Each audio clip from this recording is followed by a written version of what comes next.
विश्व प्रसिद्ध तीर्थ स्थान यानी कि श्री तीर्थराज वड़ताल धाम। जी हाँ दोस्तों, आज आपको मैं दर्शन कराऊंगा विश्व प्रसिद्ध मंदिर यानी कि श्री स्वामीनारायण मंदिर वड़ताल धाम। दोस्तों, यह जो मंदिर है वो विश्व प्रसिद्ध है। यहाँ पर मंदिर की स्थापना, मंदिर की नींव स्वयं भगवान स्वामीनारायण ने अपने हाथों से रखी थी, इसीलिए ये मंदिर विश्व प्रसिद्ध है। यह मंदिर का निर्माण आज से 200 वर्ष पूर्व हुआ था और गुजरात का एक ऐसा प्रांत है जहाँ पर इस मंदिर की स्थापना आज से 200 साल पहले हो चुकी थी।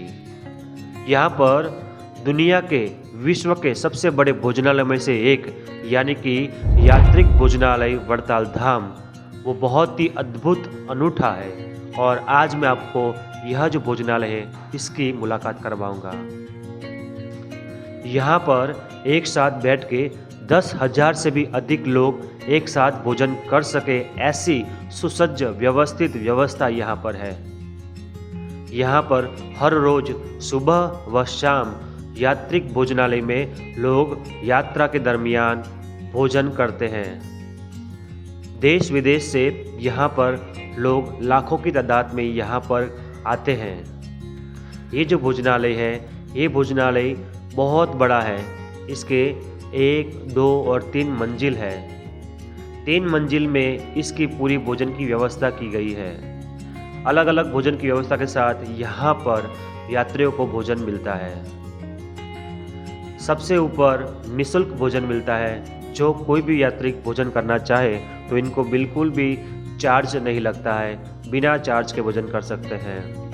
थोड़ी व्यवस्था के भागरूप नॉमिनल चार्ज लेके कुर्सी टेबल बैठने की भोजन की व्यवस्था भी है और उससे भी अधिक कोई वीवीआईपी है, कोई फॉरेनर है या कोई बाहर से है या किसी को एसी में बैठ कर भोजन करना है तो उसका भी थोड़ा नॉमिनल चार्ज लेके उनको भी एसी में भोजन की व्यवस्था की गई है।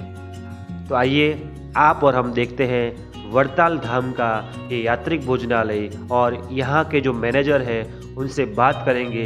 इस वीडियो में आपको बहुत कुछ जानने को मिलेगा, तो वीडियो को सबको देखना है, शेयर करना है, कमेंट में जय श्री स्वामीनारायण लिखना ना भूलें। वीडियो को सबको शेयर कर देना है ताकि ऐसी इन्फॉर्मेशन वाला वीडियो सबके पास पहुंच जाए। वीडियो पूरा देखें और सबको शेयर करें।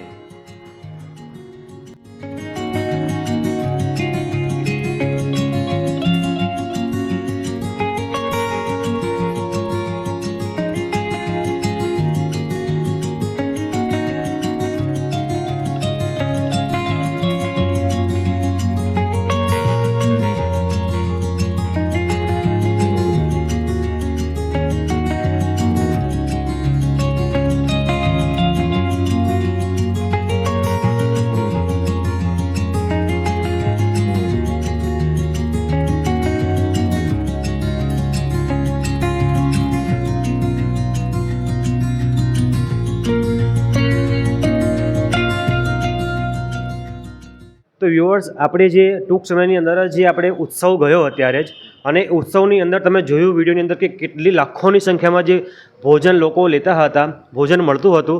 અત્યારે તમે જોઈ શકો છો મારી જે આ તમે વિડીયોમાં નિહાળી રહ્યા છો, આ જે યાત્રિક ભોજનાલય છે વડતાલ ધામનું એ છે।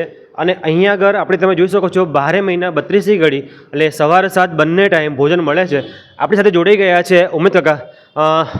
ઉમેદ કાકા, તમારું સ્વાગત છે અમારા ચેનલની અંદર। તમને જય સ્વામિનારાયણ। જય સ્વામિનારાયણ।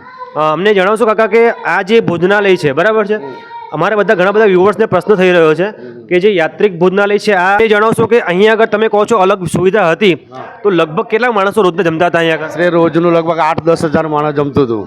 8-10 હજાર? 8-10 હજાર માણસ જમતું હતું। ઓહો, તો ઘણી મોટી કેપેસિટી કહેવાય। 8-10 હજાર માણસો? 8-10 હજાર માણસ જમતું હતું। તો આપની આગળ શું ફરજ છે? અહીં આગળ હું મેનેજર તરીકે મૂકેલો છે મને કોઠારી સ્વામીએ, હા બરાબર। હું આ બધું રસોડું સંભાળું છું અંદર, હા એટલે કેટલું બનાવવું, શું બનાવવું એ બધું મારે નિર્ણય લેવાનો હતો, પણ કોઠારી સ્વામીની આજ્ઞાથી હું આ રસોડામાં રહ્યો છું।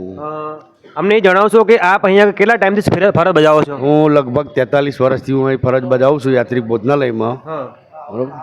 તો આપણે આગળ જઈએ મત કાકા, કારણ કે આપણે જે વ્યુઅર્સ અત્યારે વિડીયો નિહાળી રહ્યા છે, વ્યુઅર્સને બતાવી દઈએ કે આ જે વડતાલનું જે ભોજન જે શાળા છે, ભોજનાલય છે, એ તમે જોઈ શકો છો કેટલી મોટી વિશાળ છે। અને અમને જણાવશો અમૃત કાકા કે અહીં આગળ જે રેગ્યુલર ચાલે છે તો કેટલા માણસોનું કેપેસિટી છે અહીં આગળ? રેગ્યુલર તો આડે દિવસે તો તમારે 3 થી 4 હજાર પબ્લિક હોય, અને રવિવાર એવું હોય તો 6-7 હજાર પબ્લિક જમે રોજ. અને જે આ ભોજનાલય છે કેટલું મોટું છે? ભોજનાલય તો મોટું 10,000ની કેપેસિટી ધરાવતું ભોજનાલય છે. 10,000 હા, 10,000ની. તો જે આ સમયો હતો એમાં તમે કહો છો કે 8 થી 10,000 માણસો જમતા હતા, તો ખરેખર મેનેજ કરવું બહુ મુશ્કેલ હતું ને? હા, બહુ ઘણું મુશ્કેલ પડી અમને. મુશ્કેલ હા, મુશ્કેલ ઘણી પડી. પણ ઉત્સવ હતો એટલે એક ઉત્સાહ અને આનંદ સાથે અમે કામ કર્યું. આ ઉત્સવના આનંદથી અમે કામ કરતા હતા, અને ભગવાન હરિકૃષ્ણ મહારાજની દયાથી. હા, ભગવાનની દયા.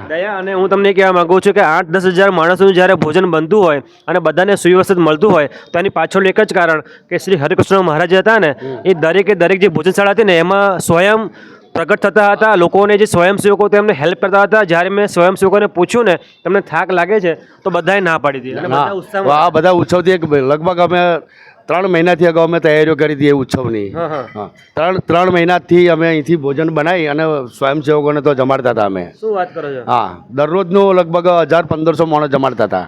અહીંથી ભોજન લઈ અને ત્યાં ખેતરોમાં અમે આપવા જતા હતા. ઓહો, આ તો જો કેવું કહેવાય, અહીંયા આગળ જે 8-10 હજાર માણસો આવે એમને પણ જમાડવાના, અને જે સ્વયંસેવકો એમને પણ તમારે સેવા કરવાની. સ્વયંસેવકોને પણ સેવા કરવાની અમારે.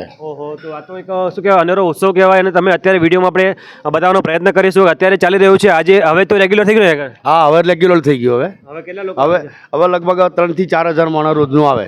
હા, રોજનું 3-4 હજાર માણસ. શું વાત છે. તો મિત્રો, આ એક વડતાલ ધામ એવો ધામ છે કે તમે આ ઉત્સવમાં તો તમે જોયું કે લાખોની સંખ્યામાં માણસો આવ્યા, પરંતુ હવે તમે જોઈ શકો છો ઉત્સવ નથી છતાં પણ અહીંયા આગળ જે માનવ મહેરામણની ભીડ છે, લોકોની ભીડ છે, આવે છે ને 3 થી 4 હજાર લોકો જમે. ચાલ આપણે જઈએ, ત્યાં આગળ જઈએ. અને એવું કદાચ બન્યું છે કે માણસની સંખ્યા ઘટી ગઈ હોય એવું બને છે? ના, કોઈ દિવસ એવું નથી બન્યું. અને વધે છે ને? હા, ઉપરથી પબ્લિક વધતું જાય છે. હા, વધતું જાય છે. એનું એક જ કારણ છે કે જે આ ભોજન છે ને, ખરેખર કહું છું ભોજન નથી, એ પ્રસાદ નહીં, મહાપ્રસાદ છે. અને એ તો ભગવાને લખ્યું હોય ને એને જ મળે. અને ખરેખર તમે આટલી સરસ સેવા આપી રહ્યા છો, જે બદલ ભગવાનને આપણે પ્રાર્થના કરીએ છીએ કે આવા નવા જે સેવાભાવી છે 40 વર્ષથી સેવા આપી રહ્યા છે, અને હજુ પણ તમે 40 વર્ષ સેવા આપો એ ભગવાનને પ્રાર્થના કરો. જેવી ઈચ્છા, હરિકૃષ્ણ મહારાજની ઈચ્છા. હરિકૃષ્ણ મહારાજ તમને જેવા છો એનાથી પણ વધુ સ્વસ્થ રાખે, તમારી જે આયુષ્ય છે લાંબુ રહે, ભગવાનને પ્રાર્થના કરીએ છીએ. તો વ્યુઅર્સ, હવે તમે વિડીયો નિહાળો કે કેવી રીતે ભોજન અહીં પીરસાઈ રહ્યું છે. જય સ્વામિનારાયણ. જય સ્વામિનારાયણ.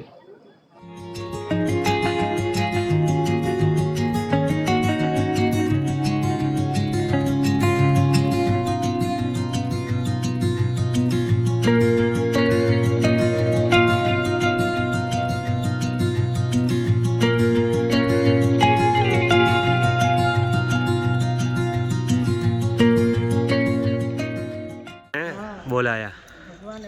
જોઈ શકો છો વ્યુઅર્સ, અહીંયા આગળ જે મંદિર છે સ્વામિનારાયણ વડતાલ ખાતે. શું નામ આપનું? જસુબેન. ક્યાંથી આવ્યા? અમદાવાદ. અમદાવાદથી. તમારું નામ? હીરાબેન. ક્યાંથી? અમદાવાદ. સાથે છો એમ ને? હા, સાથે જ છે. જોઈ શકો છો સાથે સાથે આવ્યા છે, અને અહીંયા આગળ ભગવાનનું જે સરસ મજાનું જે માણકી ઘોડી સાથેનું દ્રશ્ય જે નિહાળી રહ્યા છો આપ.